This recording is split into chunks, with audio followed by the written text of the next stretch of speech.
Welcome back to Modern Star Wars Toys, the series, where we go figure by figure in release order, going over all of the Star Wars figures released since 1995. And while this series definitely has a focus on the actual figures, vehicles do come into play sometimes, every once in a while. I do have a few of the vehicles, not all of them, and mainly the vehicles come into play when they're obviously part of the toy line. Vehicles are a big part of Star Wars. They've always been a big part of Star Wars. In fact, there's multiple toy lines that are just about the vehicles. And starting with Power of the Force 2 in 1995, vehicles were a big part of the line because they had to fill a planogram, and you can't do that just with basic figures. And like I said, I do own a handful of vehicles from Power of the Force 2 and from later lines, but mainly it's because of storage. I really just don't have space for so many giant vehicles, so I tend to stick to the figures. I'm a big fan of Star Wars vehicles, don't get me wrong, but lines like Galoob's Micro Machine tends to sort of scratch that itch, especially because it's conclusive. It has every vehicle from the classic original 3 movies in it. So vehicles sort of checked off in that case. Where I do get vehicles for Power of the Force 2 is when they come with a figure. And this did start in Power of the Force 2. We had the A-Wing, and before that we had the speeder bike, which eventually would get re-released with Luke and Leia, in addition to the first release with a Scout Trooper. So, obviously, there are some other vehicles that had figures that I didn't buy, like the Cruise Missile Trooper, that was just half a figure. I mean, this was a slightly off-camera concept, which isn't something Hasbro invented. Kenner was doing this back in the day, and all great, but since the Cruise Missile Trooper wasn't actually in the original trilogy and was only half an action figure and non-removable, this was an easy pass. But some of the other vehicles were not an easy pass for me, and mainly that was the ones that did include a fully removable figure. Now, most of the early vehicles were from the original trilogy and were updates of original tooling. Other things like the Outrider from Shadows of the Empire or the concept Cloud Car, which I can't believe how long it took to get an actual cloud car, but that's a YouTube video for another time. These were newly tooled. Most of the vehicles we got in the Power of the Force 2 era were from the original tooling from Kenner from the early 80s. And this is because Palitoy, which was the international distributor for Kenner for the original line, still had the tools. Kenner did not. But because Palitoy did, that meant we got Power of the Force 2 sort of re-releases, or updates, if you will. And the biggest update at the time, when Power of the Force 2 launched, was the Millennium Falcon. Not only because it's sort of the main hero ship, I mean, I guess X-Wing is Luke's ship, but everyone rides in the Falcon at one point or another. Well, even Princess Leia. Yeah, what am I saying? Everybody gets it's like the village bicycle. Everybody gets a turn. It was done for a planogram, though. Obviously it's a main hero vehicle, but planograms require to be anchored by a large item on the bottom shelf, which is usually known as the under the tree item or the birthday item. It's the big item that you're going to purchase once a year. Now, retail also requires annual updates to these planograms. They want to see it refreshed constantly every 6 months to 12 months, depending on the cycle. And that means new product and new packaging, which is why Power of the Force 2 went from orange packaging to the green packaging. It was a way to refresh the package without changing the figures, and it looked new to consumers. And it sort of checked off that box for retail that the toy producer, in this case Hasbro/Kenner, had successfully updated the line visually.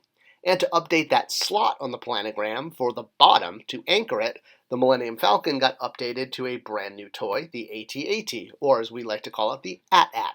Hey, it's an AT-AT, okay? I'm going to call it the AT-AT. And the AT-AT came with 2 figures packed in, hence why it's making the cut for this video series, as opposed to things like the Snowspeeder or the X-Wing or even the Falcon that did not come with figures. It was just a vehicle alone. You could obviously put figures in there, but the AT-AT came with a AT-AT. Oh, look, I did it. I see I switched from AT-AT to AT-AT. Oh, boy, because I called the AT-AT Commander, but I call the vehicle the AT-AT. Isn't that weird? Does anyone else do that? All right, so some assembly was required for the vehicle, and I'm not going to talk too much about the vehicle. I'll give a quick overview, since, again, this series focuses on the figures, but since figures weren't included, hey, we'll think of the vehicle as just a giant accessory for the commander and the driver. So yeah, some assembly required, but pretty easy to do. Snap on the legs, put on the hood, the top of, I guess, the cockpit, and you have a beautifully new redecoed version of the vintage AT-AT, or AT-AT. I'm never going to get this consistent, guys. Just give it up.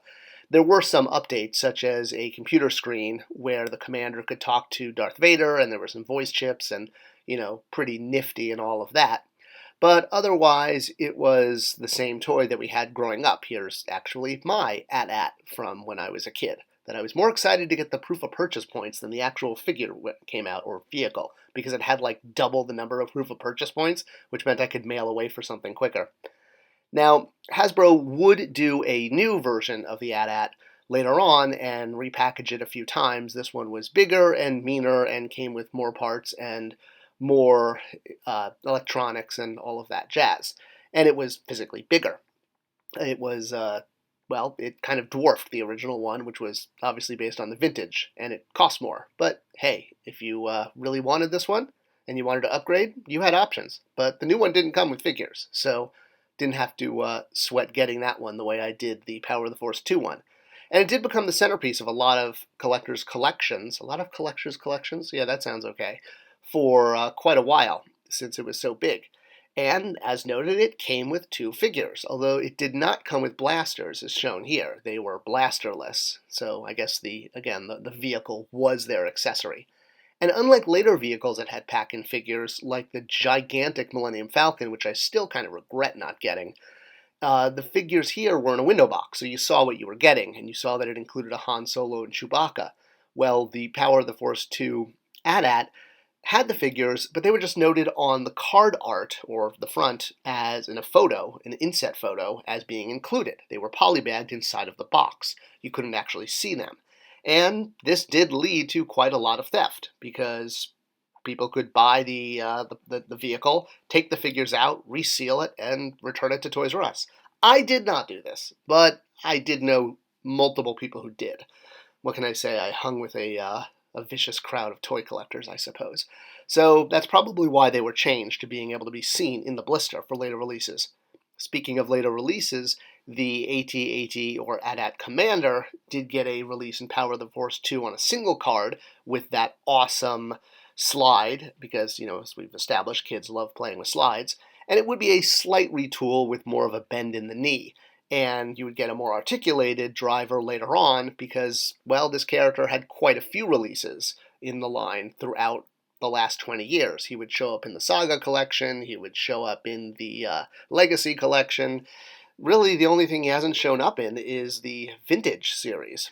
So the one from Power of the Force 2 was our first modern update, and it really was great to get one, even though we get one on a card sooner than later, but that's good because you need a crew of 2.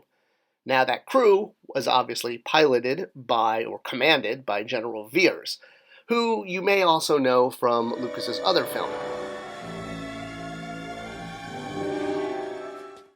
Yep, General Veers and Donovan, the same actor. Doesn't that just blow your mind sometimes? Well, maybe not. Obviously, he was picking his roles. You chose poorly.